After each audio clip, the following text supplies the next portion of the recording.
नमस्ते बच्चों। पिछले वीडियो में हम BeCl2 के बनने को समझ रहे थे। मैं रिपीट कर देता हूँ इस चीज़ को कि ये क्लोरीन का ऑर्बिटल है और ये बेरिलियम का sp हाइब्रिडाइज्ड ऑर्बिटल है। ध्यान देना, क्लोरीन का ये अनहाइब्रिड ऑर्बिटल है, जबकि बेरिलियम के ये जो दो ऑर्बिटल दिख रहे हैं येलो कलर के, ये sp हाइब्रिडाइज्ड ऑर्बिटल हैं। ये दूसरे क्लोरीन के एटम का अनहाइब्रिडाइज्ड ऑर्बिटल है। इसमें एक इलेक्ट्रॉन है, इनकी आपस में ओवरलैपिंग होगी, इनकी आपस में ओवरलैपिंग होगी, बॉन्ड का फॉर्मेशन होगा और इस तरह से इलेक्ट्रॉन्स की शेयरिंग होकर के ये पूरा एक लीनियर मॉलिक्यूल बना जिसके अंदर 180 डिग्री का बॉन्ड एंगल है और बेरिलियम पर sp हाइब्रिडाइज्ड ऑर्बिटल्स हैं। अब हम समझने की कोशिश करेंगे sp2 हाइब्रिडाइजेशन।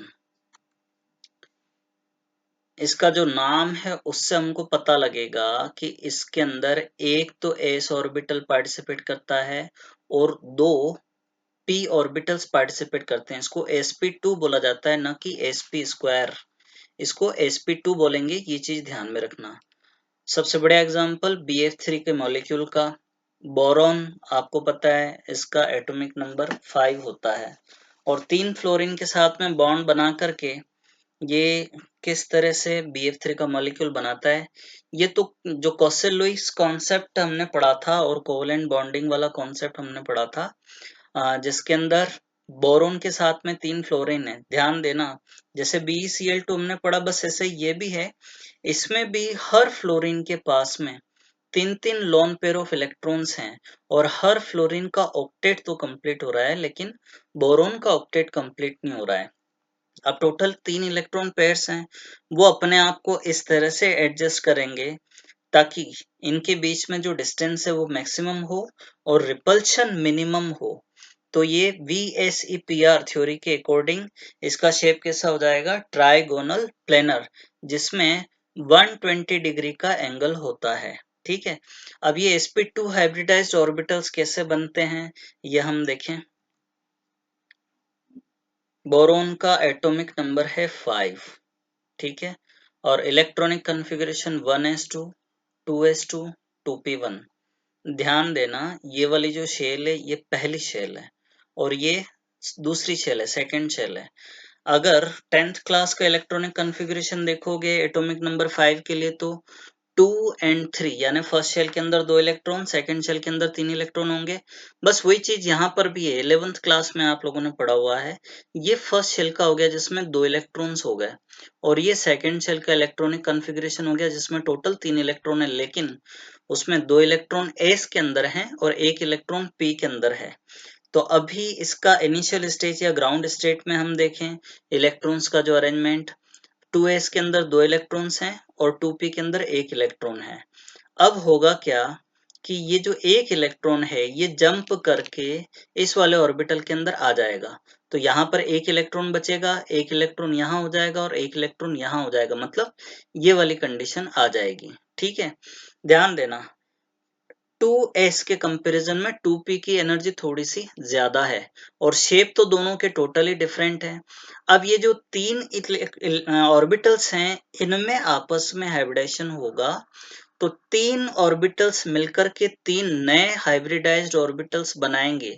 ये 3 ऑर्बिटल्स कौन से होंगे, sp2 sp2 sp2, मतलब ये भी sp2 है, ये वाला भी sp2 है और ये वाला भी sp2 है। ये 3 sp2 हाइब्रिडाइज्ड ऑर्बिटल्स हैं। इन तीनों का शेप और एनर्जी आपस में सेम है। अब आप यहाँ पर देखिए, बोरॉन, उसके चारों तरफ ये 3 हाइब्रिडाइज्ड ऑर्बिटल्स हैं। हालांकि ये जैसे एक लोब दिखा रखी है, इसके साथ में छोटी लोब और भी होती है। आप टेक्स्ट बुक के अंदर भी इस चीज को देखना। तो 3 ये ऑर्बिटल्स हो गए। अब ये 3 अनपेड इलेक्ट्रॉन्स भी साथ में है, तो हर एक के साथ में एक फ्लोरीन का एटम कंबाइन होकर के BF3 का मॉलिक्यूल बनाएगा। ध्यान देना, फ्लोरीन, उसका electronic configuration 1s2 2s2 2p5 होता है। मतलब ये हुआ कि एक जो p ऑर्बिटल है उसमें एक इलेक्ट्रॉन अनपेड बचा हुआ है, तो एक और इलेक्ट्रॉन की रिक्वायरमेंट है। या आप यूं कह दो कि 2 and 7 कॉन्फ़िगरेशन हो तो एक इलेक्ट्रॉन की और रिक्वायरमेंट हो जाएगी। तो इसका जो अनहाइब्रिड ऑर्बिटल p है वो इसके sp2 हाइब्रिडाइज्ड ऑर्बिटल के साथ में कंबाइन होकर के बॉन्डिंग बनाएंगे। अब यहाँ पर इस चीज को देखिए, ये बोरोन का एटम है और इसके चारों तरफ ये ऑर्बिटल है, ये ऑर्बिटल है, ये तीनों इसी के ऑर्बिटल्स हैं। और ये वाले जो लाइट ब्लू कलर के दिख रहे हैं ये फ्लोरीन के अनहाइब्रिड ऑर्बिटल्स हैं। तो इसके फ्लोरीन के अनहाइब्रिड ऑर्बिटल और बोरोन के ये 3 हाइब्रिड ऑर्बिटल आपस में बॉन्डिंग बनाएंगे। तो इनकी बॉन्डिंग होगी तो इस तरह से ये बॉन्ड का फॉर्मेशन होगा। और जो शेप है वो किस तरह का हो गया, ट्राइगोनल प्लेनर शेप। और इनके बीच में जो एंगल है वो 120 डिग्री का एंगल हो गया है ना। तो रिपल्शन इनके बीच में मिनिमम होगा इस तरह से। तो ये हो गया sp2 हाइब्रिडेशन। अब हम देखें sp3 हाइब्रिडेशन। CH4 का मॉलिक्यूल इसके लिए सबसे बढ़िया एग्जांपल है। कार्बन, उसके साथ में 4 हाइड्रोजन कंबाइन हो रहे हैं। अच्छा, अगर आप ये जो शेप देख रहे हो ये तो प्लानर स्ट्रक्चर लग रही है पूरी, एक्चुअल में ये स्ट्रक्चर नहीं होती है।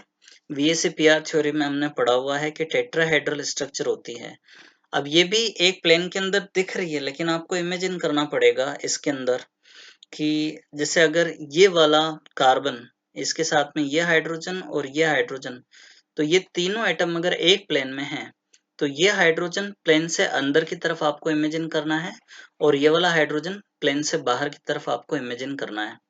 तो टेट्राहेड्रल शेप होता है और जो बॉन्ड एंगल हैं वो सारे के सारे सेम होते हैं और वो कितने होते हैं, 109.5 डिग्री होते हैं।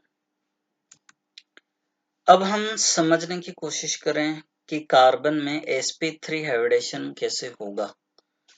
देखो, कार्बन का एटॉमिक नंबर होता है 6। इलेक्ट्रॉनिक कॉन्फ़िगरेशन देखिए 1s2 2s2 2p2, या हम यूं कहते हैं 10th क्लास के अकॉर्डिंग 2 and 4, क्योंकि एटॉमिक नंबर 6 है। टोटल 6 इलेक्ट्रॉन होंगे। फर्स्ट शेल के अंदर 2 इलेक्ट्रॉन है और सेकंड शेल के अंदर 4 इलेक्ट्रॉन हैं। उसमें भी 2 तो s के अंदर हैं और 2 p के अंदर हैं। यहाँ देखिए ये 2 s के अंदर हो गए और ये 2 p के अंदर हो गए।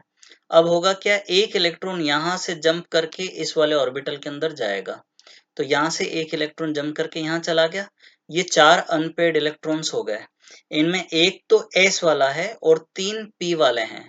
ध्यान देना, एक s और 3 p ऑर्बिटल्स का कॉम्बिनेशन होगा तो 4 नए ऑर्बिटल्स बनेंगे और ये चारों ऑर्बिटल्स कौन से होंगे, sp3 हाइब्रिडाइज्ड। ये भी sp3, ये भी sp3, ये भी sp3 और ये भी sp3 हाइब्रिडाइज्ड हैं। इन सभी का शेप आपस में सेम है या किस तरह से अरेंज है, टेट्राहेड्रॉन शेप में। और इन सब की एनर्जी भी सेम है और ये बॉन्डिंग के अंदर पार्टिसिपेशन करेंगे तो इक्वली पार्टिसिपेट करेंगे। तो 4 हाइड्रोजन, ध्यान देना, हाइड्रोजन का s1s जो ऑर्बिटल है वो पार्टिसिपेट करेगा और स्फेरिकल शेप का होता है।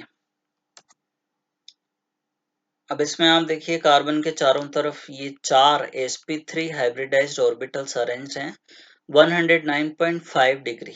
ठीक है, ये sp3 हाइब्रिडाइज्ड। और हाइड्रोजन का 1s1 एक ही ऑर्बिटल होता है, एक ही इलेक्ट्रॉन होता है और एक s ऑर्बिटल जो स्फेरिकल शेप का है वो कार्बन के जो 4 हाइड्रोजन हैं तो ये 4 ऑर्बिटल्स के साथ में बॉन्डिंग बनाएंगे। तो 4 हाइड्रोजन के कॉम्बिनेशन से CH4 यानी मीथेन का मॉलिक्यूल बनेगा।